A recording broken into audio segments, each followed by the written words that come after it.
From Washington, this is VOA News.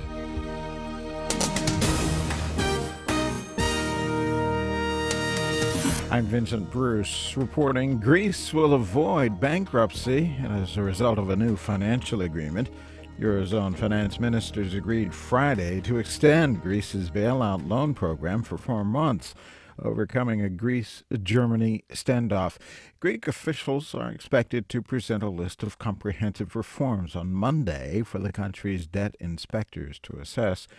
European creditors had insisted that any extension to loans should have strings attached to some budget measures and reforms. The breakthrough sent the global market indices up in Europe and the United States. The Dow was up over 154 points. S&P 500 and NASDAQ also were up. Ukrainian President Petro Poroshenko accused the Kremlin Friday of direct involvement in the sniper deaths of anti-Russian protesters last year in Kyiv's Maidan Square. He made the charge in the first anniversary of the killings, saying Ukraine security services have the evidence.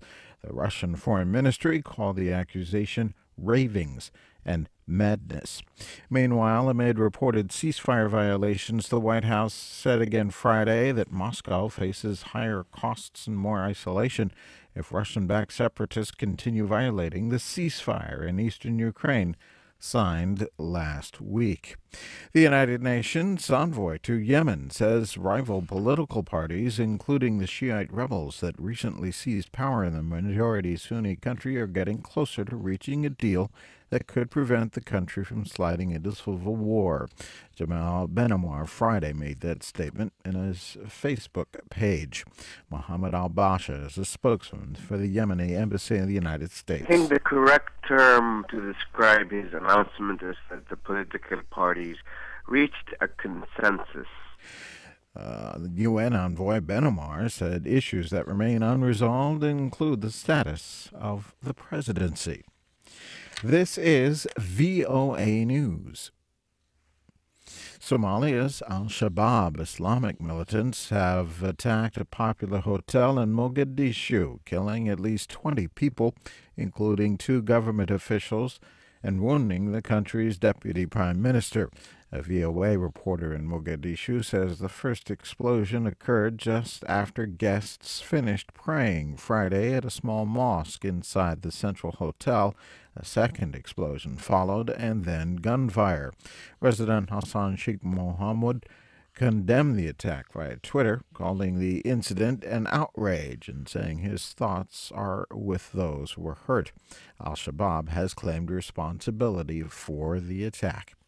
A UN Commission on Rights Violations in Syria says it is considering publishing some of the names of suspected perpetrators of war crimes in that country's civil war.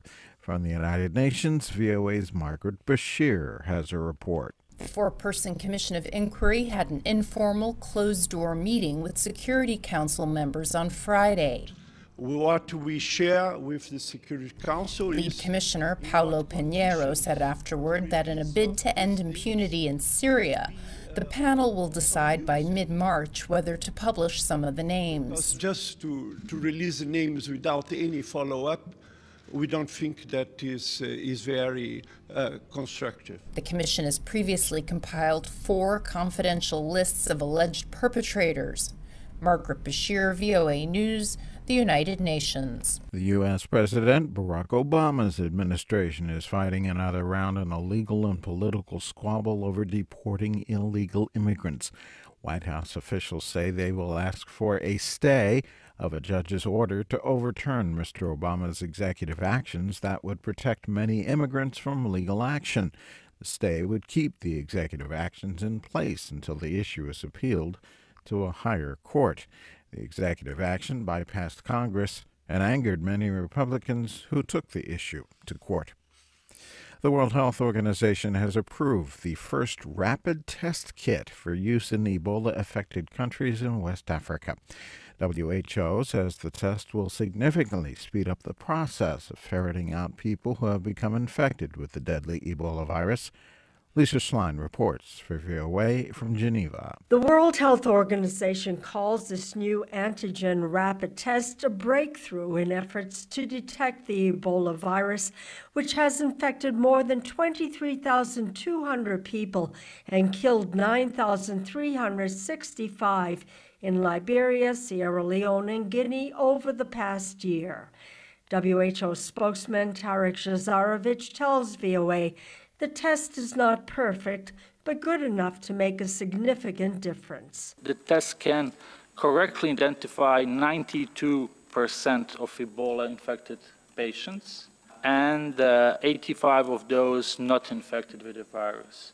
Lisa Schlein for VOA News, Geneva. More at voanews.com. I'm Vincent Bruce in Washington. That's the latest world news from VOA.